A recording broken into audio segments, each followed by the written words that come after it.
Hoy estamos en la tercera parte de nuestra serie, Los Mandamientos N. Y si usted es primera vez que viene, aquí hacemos las cosas por series. Es decir, cogemos un tema y lo hablamos algunas semanas. Y ahora estamos hablando de unos mandamientos nuevos que nos dio Jesús. Unos mandamientos que no tenían nada que ver con el Antiguo Testamento. Y que por algunos años era lo único que tenían los seguidores de Jesús. Como dijimos en la primera parte, cuando estuvimos aquí la primera semana, hablamos de ese concilio de Jerusalén, en donde la pregunta era, ¿tiene alguien que hacerse judío para ser cristiano? Y vimos cómo estos primeros seguidores de Jesús, que eran gentiles, ni siquiera sabían lo que eran los 10 mandamientos. Y hemos estado diciendo, y lo vamos a seguir diciendo por algunas semanas más hasta que se nos quede, que nosotros no somos cristianos de 10 mandamientos. Somos cristianos de resurrección. Es la resurrección la que hace que nosotros sigamos a Jesús. La semana pasada, Hans empezó diciendo, y ahorita que digo Hans, un paréntesis. Mañana empieza la escuela bíblica de vacaciones. Si usted tiene niños chiquitos, si no me pegan si no digo esto. Si usted tiene niños pequeños en la edad, mañana empezamos a las 4 de la tarde la escuela bíblica de vacaciones. Cierro paréntesis, continúo. Hans nos dijo que uno de esos mandamientos no era no temas, no tengas miedo. Y la pregunta era, ¿cómo hace alguien para no tener miedo cuando está en medio de una tempestad?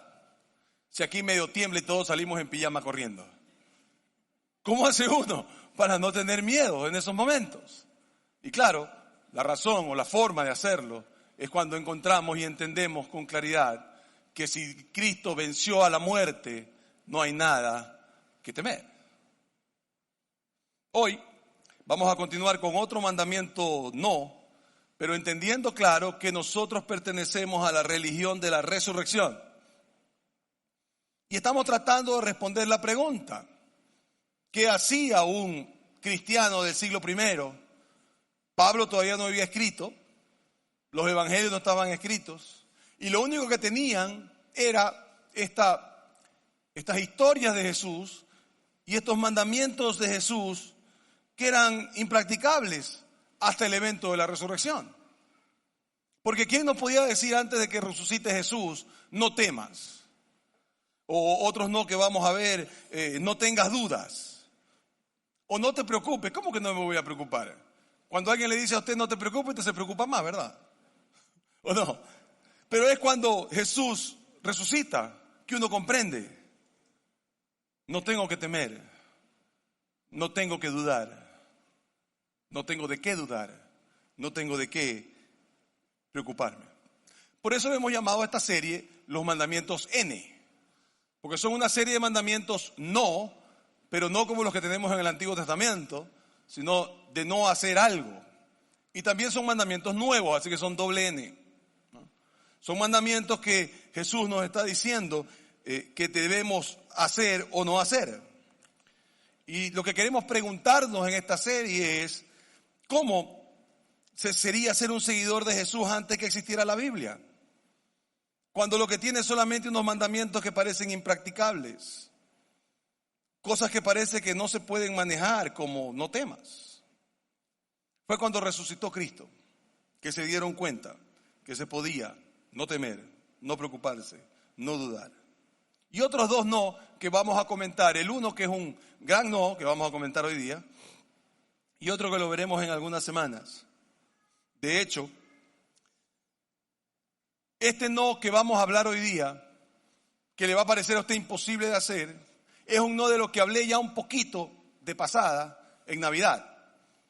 Así que si usted quiere, después de que yo hable de este no y usted quiere recuperar o ver qué dije allá sobre este pasaje que vamos a leer, le recomiendo ir a nuestra página web o a nuestro podcast y escucharlo. Fue la segunda prédica de 3 que yo di en Navidad. Hoy vamos a revisar esta historia. Una historia que usted ha oído algunas veces, probablemente el 90% de las personas que están aquí han oído la historia. Así que le voy a rogar que no camine muy adelante mío, que me deje ir despacio, porque requiero mostrarle la emocionalidad del momento. Porque uno se pierde cuando lee la Escritura, la emocionalidad de este momento que vamos a mirar. Un momento en donde pasa algo que es extremadamente importante. Y el sitio donde sucede es muy importante, porque el contexto le da vida a la historia que le voy a contar. Así que déjeme empezar por decirle dónde ocurre esto. Esto que esté ahí es una foto moderna, actual, de lo que se llama el Monte del Templo. Aquí es donde estaba el Templo de Salomón. Hoy lo que hay es el domo del templo, que es esa que tiene la cúpula amarilla, que usted la ve desde cualquier lugar de Jerusalén. Una mezquita y otra construcción musulmana más. Y usted ve las paredes que están aquí, es la pared del sur y está la pared del oeste. Y todo esto tiene como 300 hectáreas. En el tiempo de Jesús, lo que había era el templo de Salomón. Entonces, hoy los musulmanes adoran arriba y los judíos adoran aquí abajo, en un muro que se llama, muy bien, el muro de lamento, que era un muro de contención del antiguo templo de Salomón. Es un sitio donde se dan un montón de problemas, porque es un sitio sagrado para musulmanes y para judíos. Entonces, por ejemplo, cuando estaba de primera ministra Golda Meir, en los 70s, en la nación de Israel, ella entregó el monte, la parte de arriba del monte, a Siria para conseguir la paz. Entonces, cuando usted va, todo es israelita menos el monte sirio. Hay guardias sirios ahí todavía. O más adelante, el primer ministro Netanyahu, Benjamín Netanyahu, empezó a cavar por debajo para tratar de encontrar el arca del templo. Y así probar que ahí estuvo el templo de Israel y reventar los templos musulmanes que están allá arriba. De manera que ese es el sitio del que estamos hablando. En este lugar de más de 3 hectáreas estaba el templo de Salomón, más o menos donde está el domo, rodeado de paredes, donde estaba el lugar santo, que era donde sacrificaban los animales, el lugar santísimo, que era donde habitaba Dios y donde estaban las 3 cosas principales de la religión judía. La vara de Aarón, señal de que el hombre no había aceptado la dirección de Dios. Los 10 mandamientos, la ley, señal de que el hombre no había aceptado las órdenes de Dios, los mandamientos de Dios. Y el maná, señal de que el hombre no había aceptado la provisión de Dios. Todo eso estaba ahí en el lugar santísimo, donde solamente el sacerdote podía entrar una vez al año. Estaba el lugar de los sacrificios. Y fuera de las paredes, más o menos como que estuviera en el domo, había una cosa, un patio grande, que se llamaba el atrio de los gentiles. Es ahí donde se vendían los animalitos. ¿Se acuerda usted que Jesús se puso bravísimo un día, ¿no? Porque estaban vendiendo animalitos, ¿se acuerda? Y que le cayó a palo. Ok, eso pasó aquí, en este patio, en lo que se llama el atrio de los gentiles. Y también había en ese tiempo un templo para las mujeres, porque las mujeres no podían ir al templo.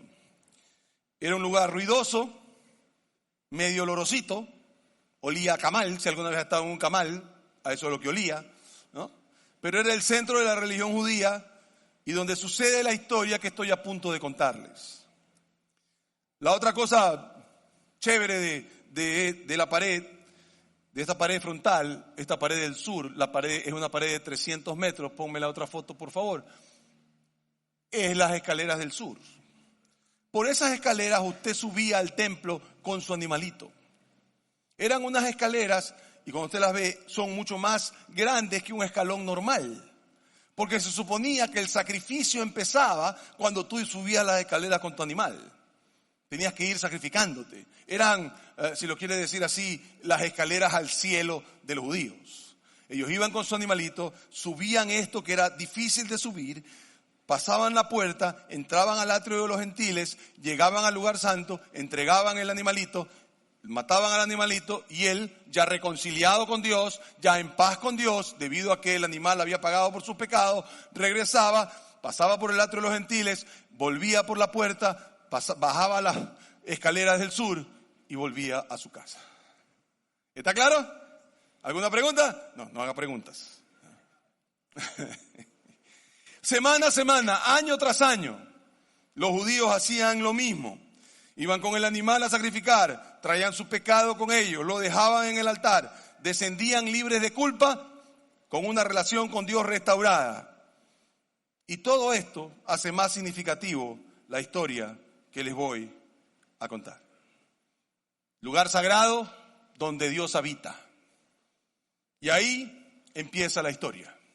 Y dice: al amanecer se presentó de nuevo en el templo. Estamos hablando de Jesús. Al amanecer, es decir, tempranito, muy temprano, que es importante para la historia, Jesús va al templo. Y toda la gente se le acercó y se sentó a enseñarles. Entonces Jesús decide ir muy de mañana al templo. Jesús siempre andaba con gente detrás de él. No solamente los 12 apóstoles, sino un montón de gente lo seguía a todas partes. Y también cuando sabían dónde iban porque querían escuchar sus enseñanzas. Entonces lo más seguro es que Jesús subió por las escaleras del sur, pasó la puerta, fue al atrio de los gentiles y se sentó o se paró, no sabemos, a enseñar en una parte de ese atrio de los gentiles. Y la gente lo ha seguido y estamos, otra vez repito, muy de mañana. La historia continúa. Los maestros de la ley y los fariseos llevaron entonces a una mujer sorprendida en adulterio y poniéndola en medio del grupo le dijeron a Jesús. Y aquí hay una parte que no nos podemos perder, que se la pierde uno. ¿Dónde tuvieron encerrada a esta mujer toda la noche? Porque no es que estaban ellos preocupados por la mujer y la habían encontrado en ese instante. Estaban llevando a la mujer para atrapar a Jesús y que Jesús deje de ser tan popular como era y entonces poder matarlo. Entonces no es que en ese instante ella había adulterado. La habían cogido en adulterio y habían pasado toda la noche tramando. Se fregó Jesús. Aquí tenemos algo en donde lo vamos a coger y él va a tener que escoger algo. Y va a tener que decidir y se va a meter en problemas.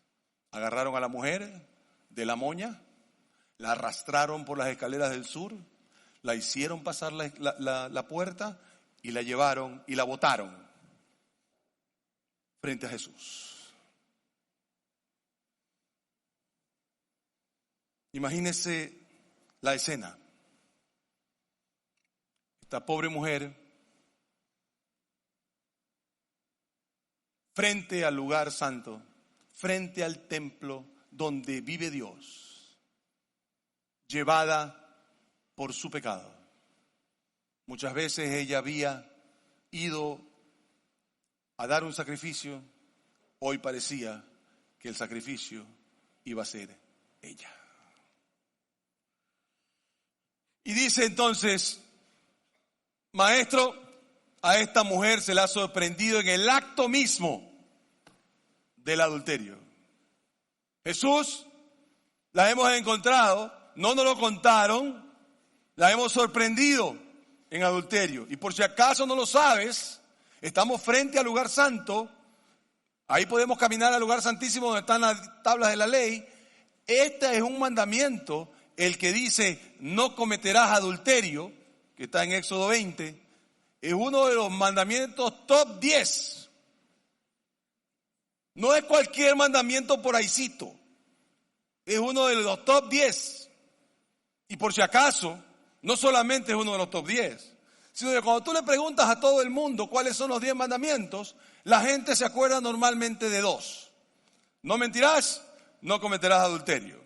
Así que Jesús, este es uno de los 2 mandamientos más populares, que más la gente se sabe. Así que no es que la hemos cogido en alguna cosita ahí por ahí, no. La hemos cogido infringiendo una de las leyes más importantes de Dios. Imagínense la multitud. Usted podía oír una moneda cayendo al suelo. Lo único que se oía era un ruido lejano de animales gimiendo porque los están matando. Y como usted comprenderá, más y más gente se está acercando. Porque había gente que estaba arreglando su local para poner los animalitos para la gente que viene a comprar, ¿no? Y de repente ven a estos hombres con sus túnicas de sacerdotales, de fariseos, con una mujer a rastras, subiendo las escaleras, pobrecita, la deben haber hecho pum, pum, pum, pum, tirándola ahí enfrente de Jesús. Y todo el mundo se acerca, como usted y yo hacemos cuando hay un accidente de tránsito, que no dejamos pasar a nadie, ¿no? Porque tenemos que ver, no sé qué vamos a ver, porque pasamos así, no vemos nada y seguimos, pero fregamos el tráfico, porque somos curiosos, ¿verdad? Así como, y así mismo, un montón de curiosos tienen que haberse acercado a ver qué pasaba. Si usted y yo hubiéramos estado en el siglo I, fijo que nos acercamos, ¿no? Para tener el chisme bien. La multitud está callada, no entiende qué pasa. Y ella está con su rostro al piso. Porque ella se siente incómoda. Está en un sitio que no quiere estar. Probablemente como alguno de ustedes hoy, que ha venido porque alguien le ofreció después llevarlo a votar, o le iba a dar de comer, ¿no? O probablemente viene lleno de culpa, ¿no? Porque ayer incumplió la ley seca y todavía no llega a su casa, y entonces decidió venir a la iglesia primero, para después llamar a su mujer o a su mamá y decirle: mamá, que no sabes dónde estuve esta mañana. No me preguntes dónde estuve anoche, pero esta mañana estuve en la iglesia. Probablemente así nos sentimos todos, ¿no? Así que los fariseos agarran y le dicen: en la ley, no es un accidente que estemos donde estamos, aunque era algo preparado. Por si acaso, Jesús, en la ley, estamos a pocos metros de donde la ley está guardada. Y fue Moisés el que dio la ley, el capo, el duro, el hombre que generó la religión judía. La gente ni respiraba. El momento era tenso. Ahora, Jesús pudo haberle contestado algunas cosas, ¿no? Yo me imagino. Pudo haberles dicho: a ver, ¿qué dice la ley? ¿Que la apedreen? Ya pues apedréenla. Denle. ¿Para qué me la traen a mí? ¿Yo qué tengo que ver? ¿La encontraron en adulterio? La ley dice que la maten. Mátenla. Pero no dijo eso. O pudo haberles dicho un poco con humor, ¿no? A ver ustedes, fieles verdugos de Jehová, defensores de la ley, permítame decirle que si Moisés te ordenó apedrear a tales personas, hay algo en la ley que ustedes no están cumpliendo. Porque dice: si alguien cometiere adulterio con la mujer de su prójimo, tanto el adúltero como la adúltera serán condenados a muerte. Así que, ¿qué le falta a esto? El hombre. ¿Y dónde está ese man? ¿Por qué no están los dos aquí? ¿No? Otra vez, el típico modelo del templo del que hablamos tanto aquí. Hombres sagrados interpretando el texto sagrado como les da la gana. Porque ahí debieron estar los dos. Continúa la historia. Y dice: con esta pregunta le estaban tendiendo una trampa para tener de qué acusarlo. El objetivo era separar a Jesús de la gente, quitarle popularidad, y está en el perfecto lugar. Porque Jesús, si va a decir algo contra Moisés o contra la ley, está frente al sitio en donde Dios habita. ¿Y qué quería esta gente? Quería que Jesús sea el que estaba contra Moisés. Jesús versus Moisés, Jesús versus el templo, Jesús versus la Biblia de ellos. Es decir, ahora te toca decir si tienes más autoridad que Moisés, que el templo y que la Biblia. ¿Qué hace Jesús? Se inclina y con el dedo comenzó a escribir en el suelo. Y yo no sé si yo a veces me imagino muchas cosas con estas historias bíblicas que a mí me fascinan. Pero recordé mientras leía esto que cuando Dios hace la ley, los judíos creían que la ley se había hecho con el dedo de Dios. Ahora el dedo del Hijo de Dios está escribiendo algo también. Mientras él está escribiendo, los fariseos se ponen cada vez más y más bravos, más y más efusivos. Y dice que lo acosaban a preguntas. ¿Y qué pensaban ellos? Lo cogimos, no sabe qué responder. Ahora sí, Jesús está atrapado. Pero mientras Jesús no respondía, había una cosa que se dejaba ver. Lo que estas personas tenían en su corazón. No solo a ellos mismos, sino a las demás personas. Mostraban claramente que les importaba un comino matar a una mujer con tal de salirse con la suya. Porque la mujer no era ningún problema, no era algo que a ellos les preocupara. Lo único que les preocupaba era coger en roja, por decirlo así, a Jesús.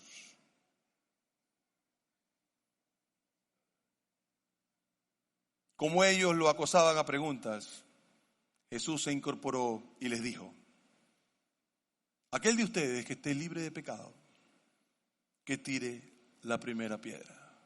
Y de repente, con esa frase, el lugar donde están pasa a ser el lugar que Jesús no debía estar, al lugar que ellos no debían estar. Porque de repente ellos están enfrente del sitio al que han ido una y otra vez, con un animalito, subiendo las escaleras del sur, pasando la puerta, yendo al lugar del sacrificio y dando un animal para que lo maten por su pecado. Están frente al sitio donde más de una semana, más de una vez, todos esos que tenían una piedra en la mano habían ido a pedir perdón por cosas que merecían que los apedreen a ellos. Y es frente a ese templo, frente a donde está la presencia de Dios, que ellos se dan cuenta que Jesús les está diciendo: si tú nunca has subido por la escalera del sur, nunca has traído un animalito, nunca has cruzado la puerta, nunca has entrado al sitio de sacrificio, nunca has dejado un animal, entonces tira la primera piedra.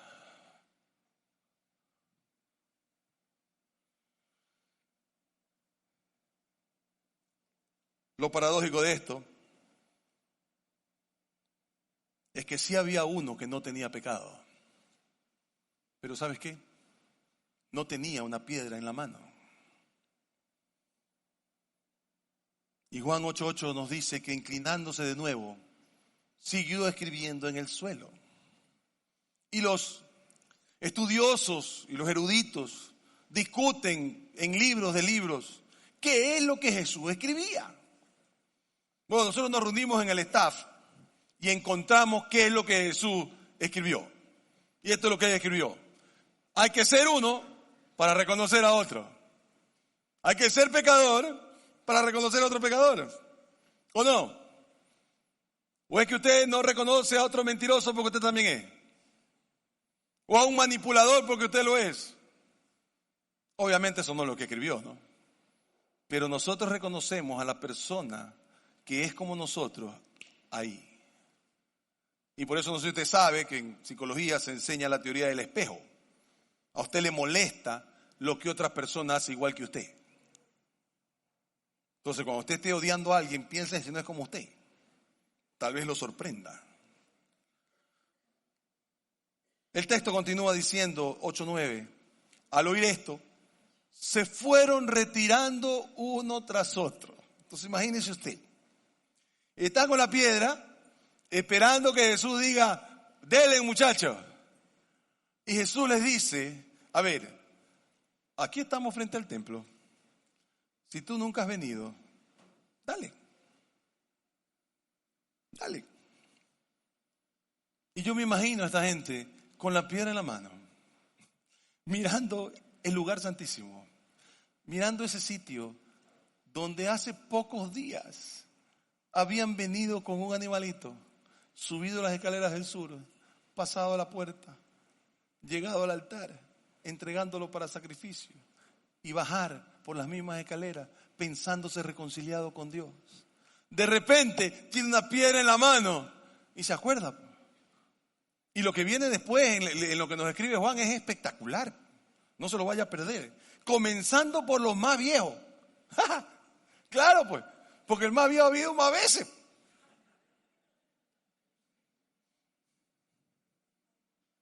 Habían ido desde niñitos con su padre. Desde niñitos habían ido con su padre que llevaba una ovejita. Habían tenido posiblemente que hasta gatear las escaleras porque son tan grandes que no hubiera podido darla de un solo paso.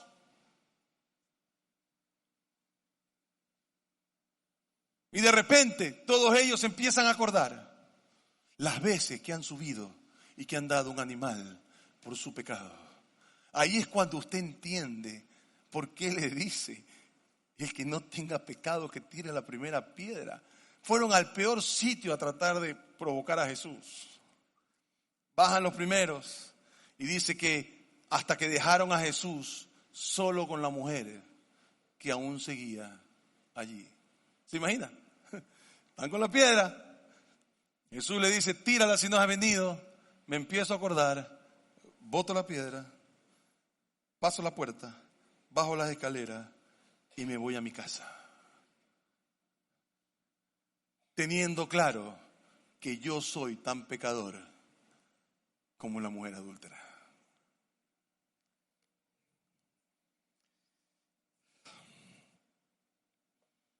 El texto nos dice que ella se queda sola con él. Y ella no lo sabía, pero se está quedando sola con el Cordero de Dios. Se está quedando sola en el templo de Dios, con ningún otro sonido que no sea el chillido de los animales que están siendo sacrificados. Continúa la historia y dice que él se incorporó y le preguntó: mujer, ¿dónde están? Ya nadie te condena. No le dice: ya nadie te acusa o no eres culpable. Le dice: nadie te va a forzar a pagar por lo que has hecho. Ella contesta: nadie, Señor. Y no sé tú, pero yo... Ese no se puede porque no canta cuando llueve. No sé tú. Pero esto que viene después es lo que tú y yo rogamos oír. Es lo que hemos dado nuestra vida por escuchar. Lo que algunos de ustedes probablemente todavía no escuchan y quiero que lo escuches. Porque es el momento sublime cuando el Dios que nos ama le dice a ella y a nosotros: ni yo te condeno, tampoco yo te condeno. Y no sé cuánto antes de llegar a Cristo tú esperaste escuchar estas palabras. Yo tampoco te voy a hacer pagar por esto. Yo tampoco te voy a obligar a pagar por esto. Con eso Jesús anunció que Él era más que la ley, que era más que el templo, que era más que el Antiguo Testamento, que es más de todo lo que venga después de Él. Y después de que le dice: ni yo te condeno, le da el mandamiento no, que es nuestro mandamiento de hoy: anda y no peques más. El mandamiento N de hoy no tiene sentido sin la cruz y la resurrección. Y es una invitación a todo hombre, mujer y niño, en un diferente tono del que usted lo ha escuchado. Y es la invitación a no pecar, porque cada pecado viene con muerte incluida. No pecar. Y cuando Jesús dice no pecar, yo quiero que usted esté claro en el tono. Ay, Andrés, ¿y cómo sabes el tono? Ya va a ver cómo es el tono. Porque el tono con el que usted escucha no pecar es el tono de los predicadores de televisión. El pecado, usted no sabe por qué están tan bravos. Yo no sé por qué están tan bravos. Si creen en Jesús, ¿por qué están tan bravos? No entiendo. No sé si creen que el pecado o Satanás huye cuando alguien grita. No sé. No es el tono con el que escuchaste tal vez a otro pastor. No es el tono con el que escuchaste a ese cristiano que te acusó cuando te vio que hiciste algo mal. No es el tono de la condena. Es el tono de la compasión. ¿Y sabe por qué lo sé? Porque cuando le dijo anda y no peques más, a los pocos días Jesús murió por ese pecado.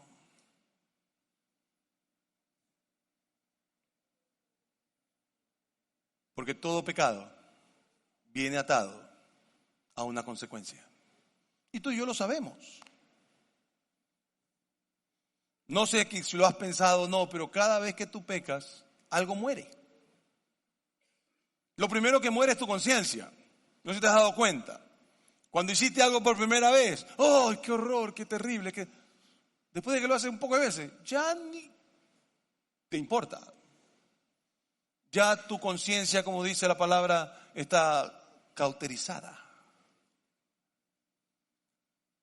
¿Cuántas relaciones han muerto por tu pecado? ¿O estuvieron a punto de morir? ¿Cómo está tu relación matrimonial por el pecado? ¿O la relación con tus padres? ¿O con alguno de tus hijos? Cada vez que pecas, algo muere.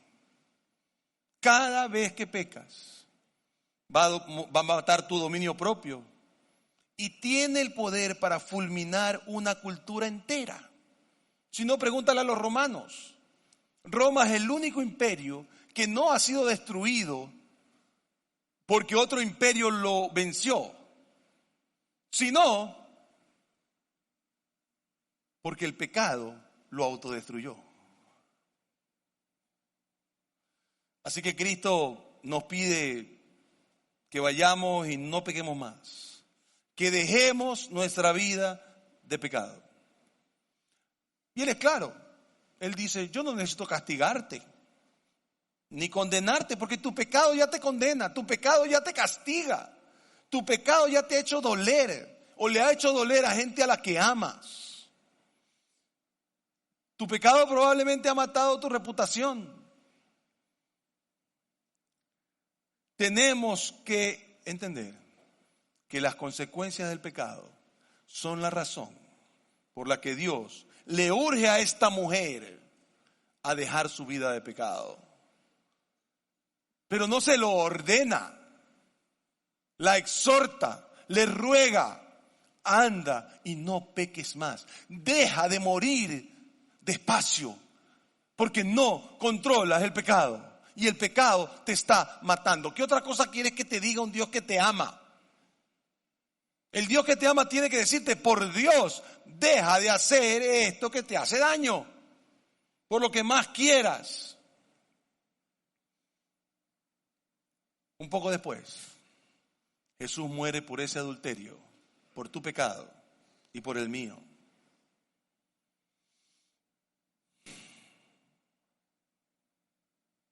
Jesús está reemplazando el modelo del templo. Y ya no es que pecamos porque Dios nos lo ordena, que no pecamos porque Dios nos lo ordena, sino que no pecamos porque Dios nos ama. Y déjame decirte algo tan claro como lo puedo decir. Si tú no sales del pecado porque Cristo te ama, jamás saldrás porque Dios te va a castigar.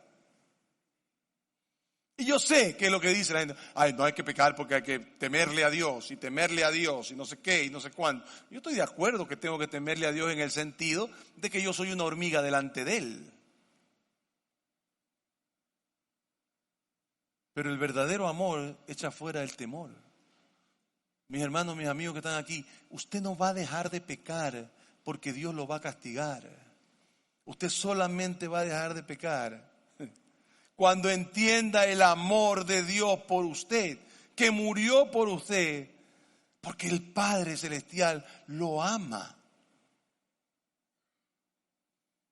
Así que aquí viene la pregunta medio complicada. ¿Cuál es tu pecado?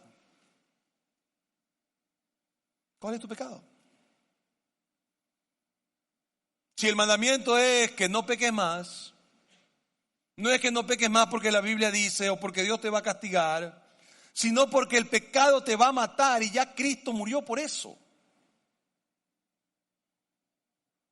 ¿Por qué continuar con algo que te va a herir y que tu Padre Celestial que te ama pagó la penalidad máxima por ese pecado y te ruega, aléjate del pecado?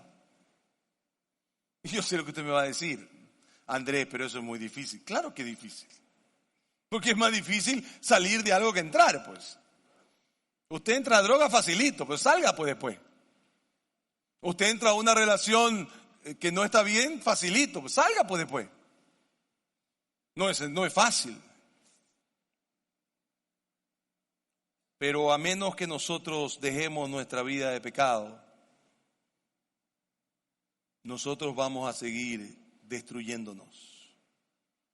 Tienes que entender, el pecado no tiene poder sobre ti. Cuando tú lo haces es porque quieres hacerlo.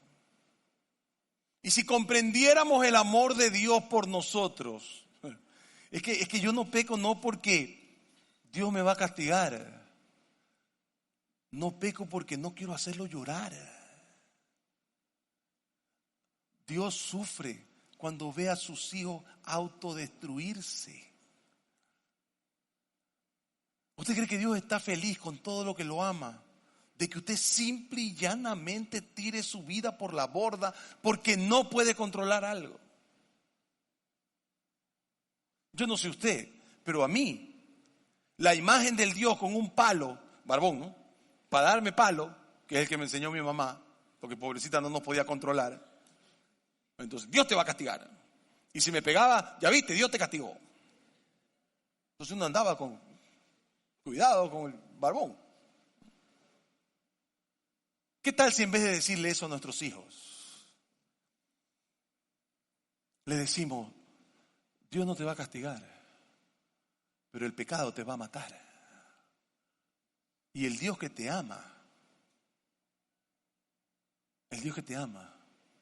sufre, llora cuando ve a su hijo, cuando ve a esa persona por la que murió en una cruz, metida tanto en el pecado, que el pecado la controla y no es libre. Él murió para que seamos libres y no somos libres. Somos esclavos de algún pecado. Así que otra vez va la pregunta. ¿Cuál es tu pecado? Yo no puedo leer tu mente, pero sí te puedo decir, abandónalo.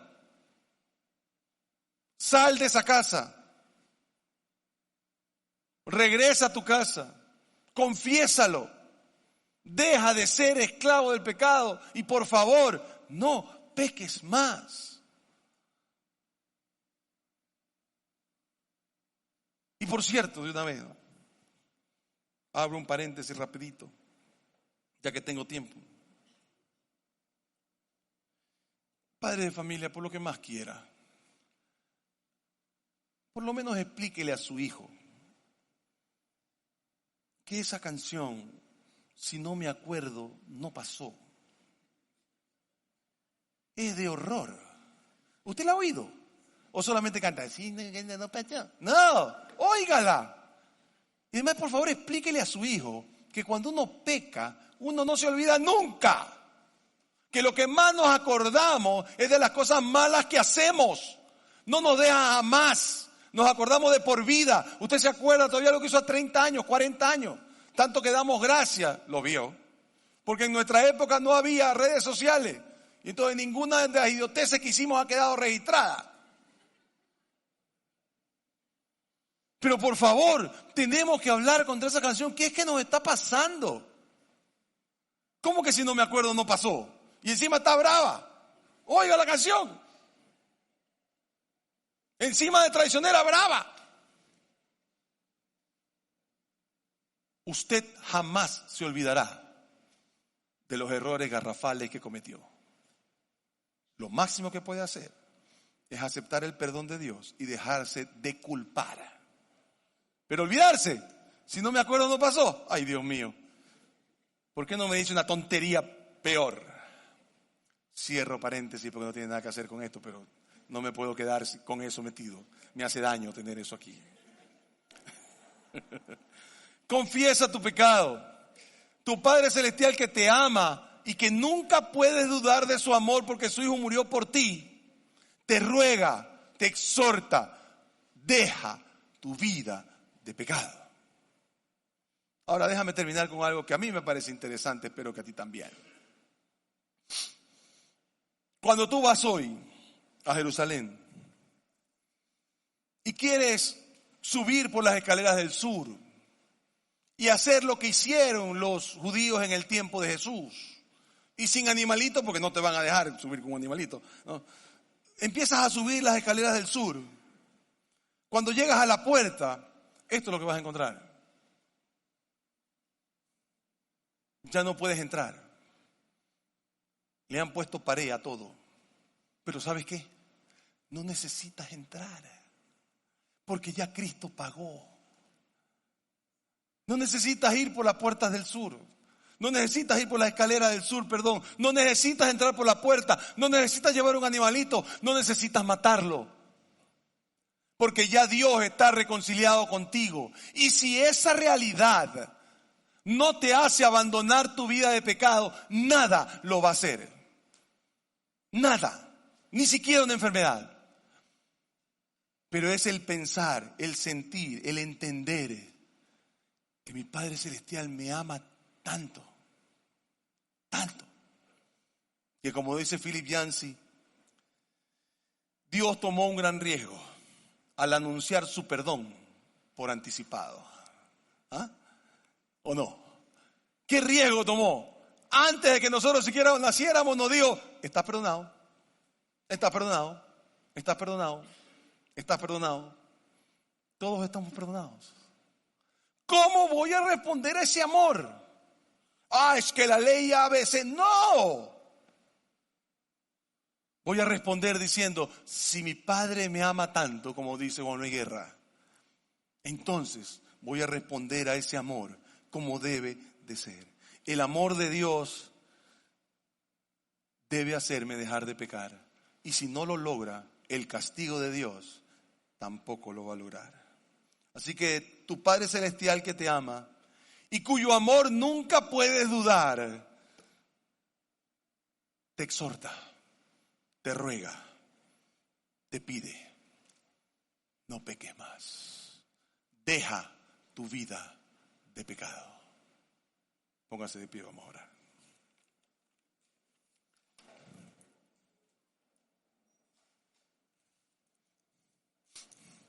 Padre, agradecemos grandemente